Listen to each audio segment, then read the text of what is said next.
I'd like to begin with a reminder today. The series is called Attunement, so let's remind ourselves what attunement is. Attunement is a responsiveness to another person's emotional needs and moods. And Giselle, I just want to let you know that Ezekiel is fine. I have no problem. Let him walk around and do whatever. We will adjust. Because we are going to attune to Ezekiel as we're attuning to what the Word is going to say today. The greater the attunement, the greater connection between persons. Right? The greater the attunement, the greater the connection between persons. The attuner understands the other better, and the attunee feels seen, heard, and felt. That's what we all want, right? Attunement is built into our software. We are created to connect and attune to each other. From the very beginning, we see this in the Genesis passage that Sandy read. The Lord said, "It is not good that the man should be alone." We were not created to be alone. I will make him a helper as his partner. The creation accounts make it clear that we have been fashioned for relationships, been fashioned for attunement. We are meant to be attuned to the created order. Our essential nature binds us in shared responsibility for one another and for the entire created order. But it's not just with one another to whom we are to attune. There's one more party that wants to participate in that attunement, and that is the Creator. I mean, why do you suppose that God created us for attunement?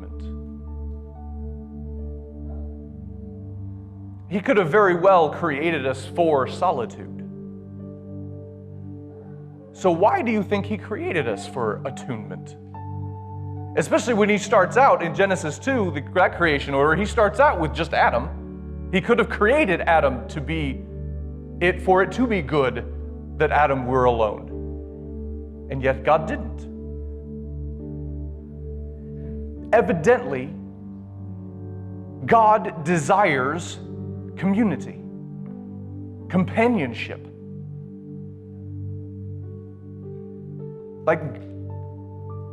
God already had and already existed in community. The three persons of the Trinity already function in a perfect attunement with one another. But God apparently benevolently thought, the more the merrier. How great is that? And so God made the heavens and the earth a place for us to live and a place for us for where we and God would attune together. Ideally, attunement is a two-way street. And I've talked about how attunement is really used in psychology, and so in therapy with a psychologist or a counselor, they're attuning to you as the patient are not necessarily trying to attune to the counselor. So in most therapy and counseling sessions, the attunement is one way. But ideally, attunement works two ways. It's a two-way street. I couched it last week mostly as us attuning to others. But part of that is because, let's say, if I'm telling Johnny he needs to tune to someone else, and I'm telling Peggy she needs to attune to someone else, then ideally when they go home, they're attuning to each other, right? Johnny, you're attuning to Peggy, and Peggy is attuning back. You're both seeking to shift your inner self to resonate with the other. That's two-way attunement. And attuning with God is no different. God attunes to us, and we attune to God. Now, we'll cover our attuning to God next week. But today, I want to focus on how God attunes to us. So let's go back to our definition of attunement. And I just gave a short summary of a quote from Dr. Dan Siegel, who I quoted last week. And I just want to read his definition again, or his description again. And Dr. Siegel says, when we attune with others, now hear this, we allow our own internal state to shift, to come to resonate with the inner world of another. So when we attune, we allow our internal state to shift so that we can resonate with the inner world of another. So when I'm attuning to my children, or to my wife, or to Johnny, because everybody's apparently attuning to Johnny today. When I'm attuning, I'm allowing my internal state, whatever's going on in me, to shift so that I feel and resonate with what's going on in Johnny.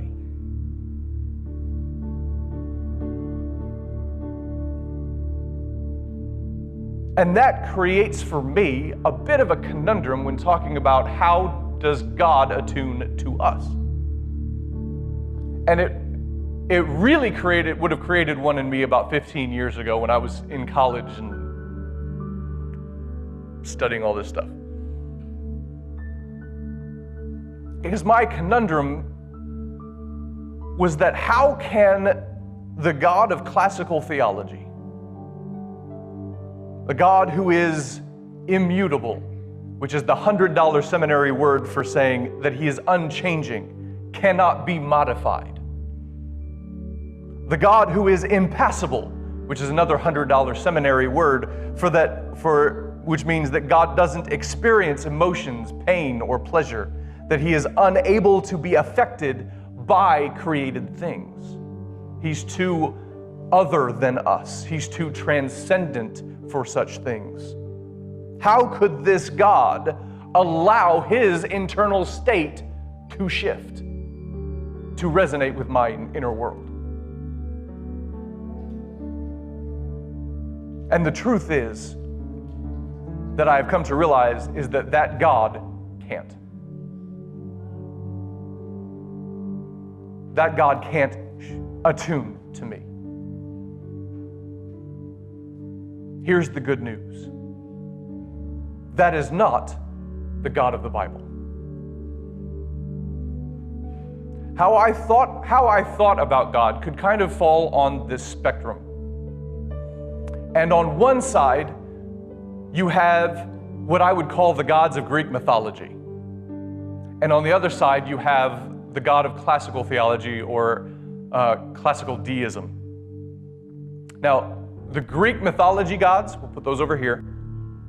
I'll try to make sure I'm gesturing in the same place to keep it straight. So over here, Greek mythology gods. They're basically humans that just don't die of old age. They're pretty much the same as us. They think the same ways we do. They have the same passions and lusts that we do. They have the same flaws and weaknesses that we do. Anybody remember like reading Greek mythology stories back in school? If you read those, Zeus is really not much more than just one of us. He just doesn't age anymore.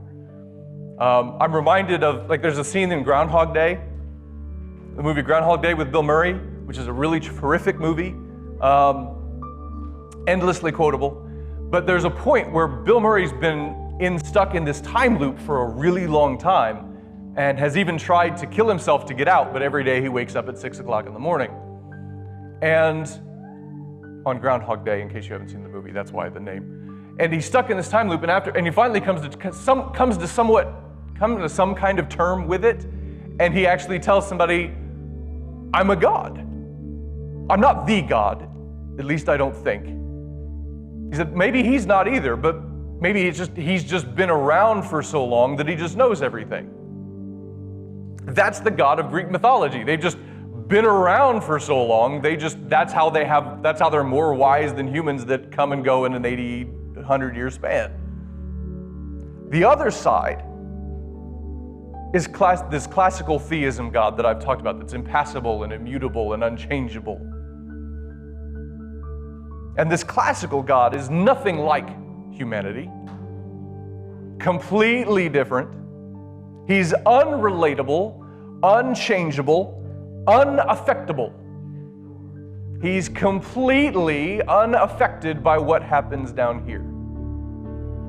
So if Ezekiel is us, and he's walking around and stumbling, oh, buddy, I know. Poor guy. It's okay, we know they're new feet. We've been there. The unmutable God of classical deism says, it's not affected by that. He's busy with bigger concerns. And so he's just so completely transcendent. It evolved into the clockwork maker that created the world and the laws by which they would be governed, and then just kind of said, go at it. And then let it go and operate under its own power, God is the unmoved mover. He's the first mover. He moves first and set everything in motion, and then everything just kind of falls like dominoes. He set them all up and then just knocked that first one down, and off to the races it goes. So those are the extremes of this spectrum. A God who is so completely human that it's basically us with an infinite lifespan, or a God who's so different than us that he is unrelatable to us. And I tell you that neither extreme is where we find the God of the Bible. God, if he falls on that spectrum at all, falls somewhere more in the middle. God is not the immortal human of Greek mythology. He's not human. He does not share our failings and our weaknesses. He isn't enslaved to his passions and emotions the way humans can be. But God isn't the dispassionate deity either. God wants and desires. God is affected and impacted by his creation. God risks by inviting human participation into his creative work. The God of the Bible is, to borrow the title from theologian Clark Pinnock, is the most moved mover. And in that book, Clark Pinnock says, in Scripture, God is revealed as transcendent, but also as involved in the world, God is revealed as transcendent, but also as involved in the world most intimately. God does not simply rule over creation, he is moved and affected by what happens in history.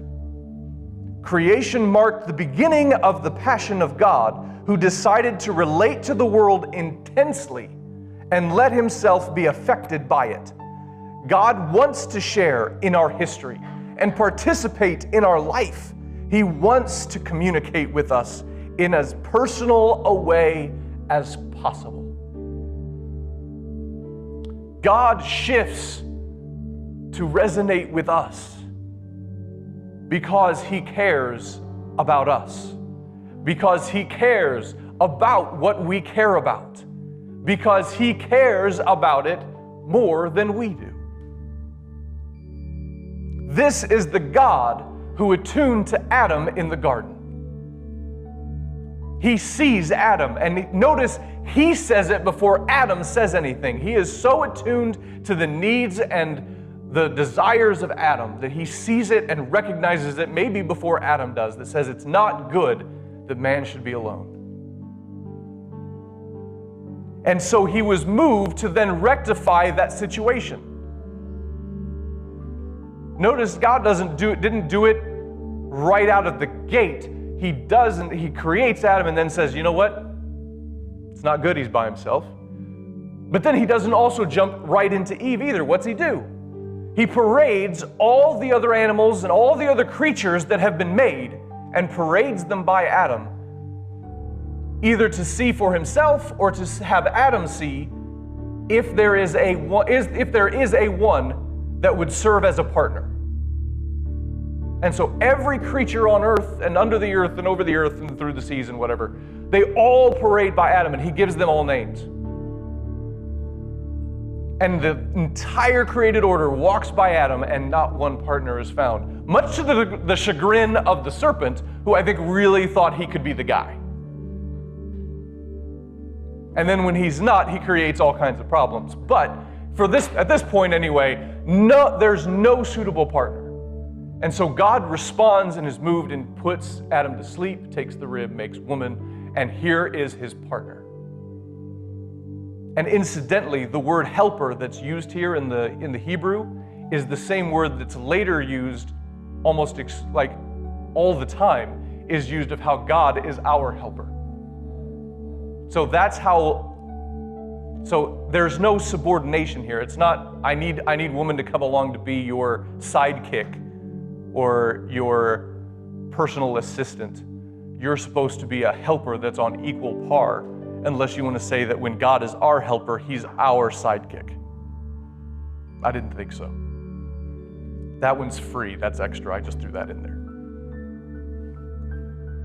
So God created for him this helper who was to be equal partner with him.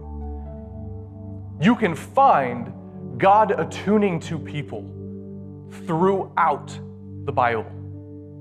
This is but the first instance. Michelle actually texted me this morning and said, oh, like when Elijah, after the prophets of Baal, and he has that whole contest, and then he runs down the mountain, and he runs off because now he's exhausted and he thinks he's the only one left, and God sends an angel to attune to him. But if you really want further proof, then look no further than the life and ministry of Jesus.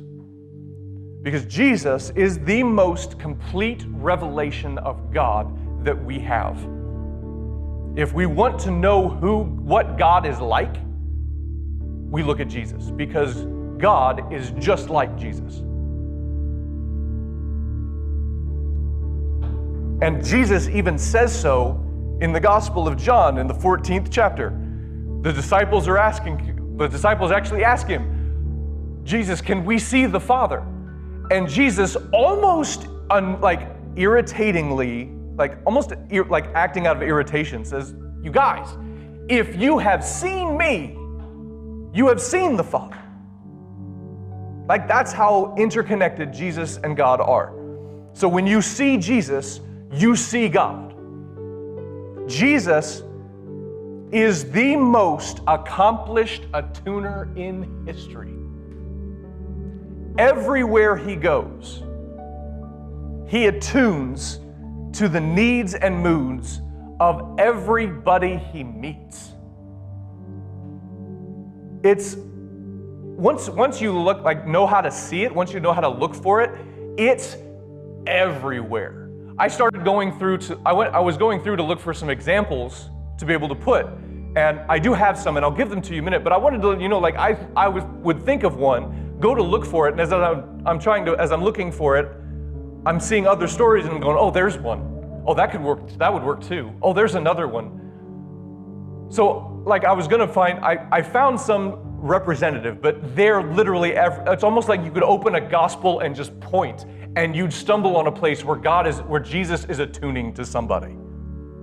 But here's some of the evidence I found. Matthew 9, verses 18 through 26. Jesus is there, and somebody comes, a synagogue leader comes up and he says, my daughter has died. Can you come and help? And so Jesus goes. And this one's really fascinating because he's on his way there when a woman touches his cloak from within the crowd, touches his cloak, and she's healed of bleeding. And Jesus stops. He has a synagogue leader who is in grief because his daughter has just died. They're trying to get there quickly, and Jesus stops because somebody touched him. And he's in a crowd, and it's so incredulous. Even the disciples are going, "What do you mean somebody touched you? Everybody's touching you." And if it had been up to that woman, it probably would have been fine if Jesus had just went on. That's right. Would have been fine if he went on. But he doesn't. He stops because he's not going to let an opportunity to attune to somebody that needs it. Then he goes on, after attuning to this woman that's been hemorrhaging and has been healed, he then attunes to her, lets her know that she is seen and heard, and she feels felt, and done so in front of the entire community. It's one thing to attune to somebody in private, but when you can do that and give value to somebody in front of a crowd, that's something else. Just like it's one thing for me to tell Sandy in private that how much I appreciate that, but for me to say it in front of all of you is different. And she earns that. So once Jesus finishes attuning to her, then he goes on and ends up raising the girl from the dead. Later in Matthew, in chapter 15, there's the Canaanite woman that approaches, and Jesus is tired. He's actually not even in Israel land because he doesn't want to be around crowds. He's tired, he needs rest and some just alone time. And this woman comes who's not even Jewish, she's a Gentile, and says, "My daughter's possessed by a demon." And Jesus is so tired, he's like, "No, we're not gonna throw food meant for the children to the dogs." And she says, "Yeah, but even the dogs get the scrap that the children's drop from the table." And Jesus attunes to her, and he sees her, and he hears her. And he says, "Go home, the spirit is gone," and he heals her right there. In Mark, the first chapter, verses 40 to 45, there's a leper that comes to Jesus. And Jesus is moved to anger, not at the leper for coming and asking for healing, but anger at the people, at the religious leaders that should have been helping this man. And he's moved, and he sees him and is moved by anger to cure him and send him back.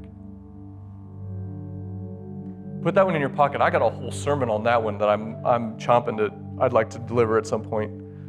Luke chapter 5, there's the paralytic brought by his 4 friends that they tear away the roof and lower him down, and Jesus sees their faith and heals the man. Actually, he forgives his sins first, then heals him, as if the healing physical is almost more impressive than in healing his forgiveness.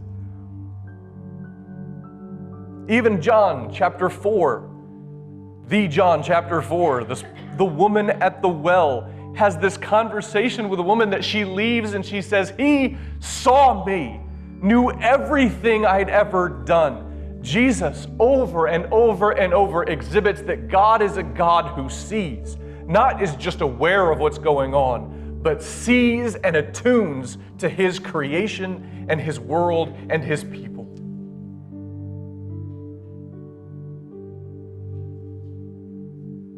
Do you remember the first time you felt seen by God? Do you remember how that felt? How comforted, how full of peace, how centered that made you? If only we could put that in a bottle and sell it. We'd have no revenue problems.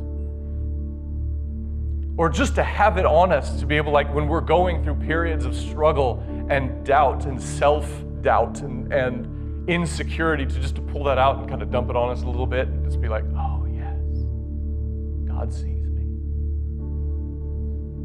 God is not some utilitarian deity who sees only how he can use people for his own purposes.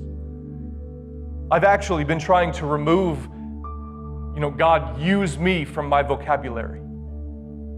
Because God doesn't use people. He invites us to participate. We don't like it when we use each other, do we?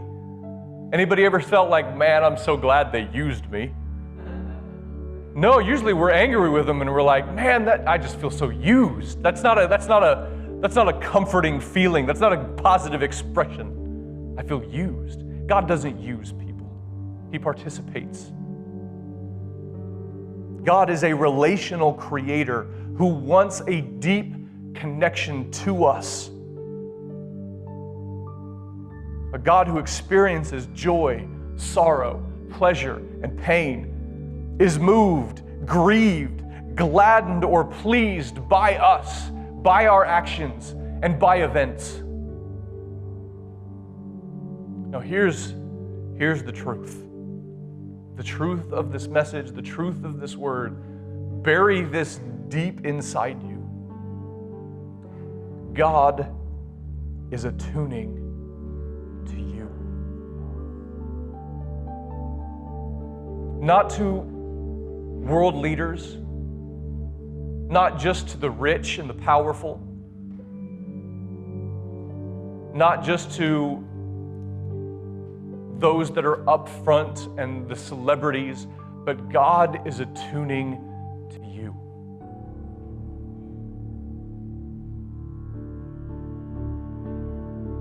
In a misattuned world where we regularly feel unseen, where isolation and loneliness run rampant, where our wants and even needs go unmet, God is attuning to you. Even, or maybe I should say, even so far as to shift his inner self to resonate with you.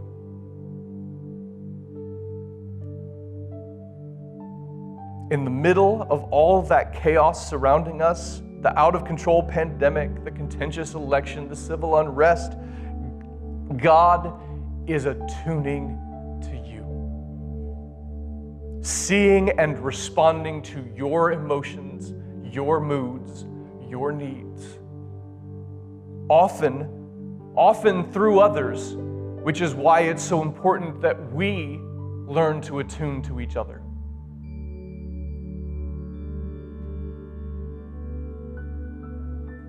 You, your joys, your sorrows, your successes and failures, all of you, hear this, you move the cosmos because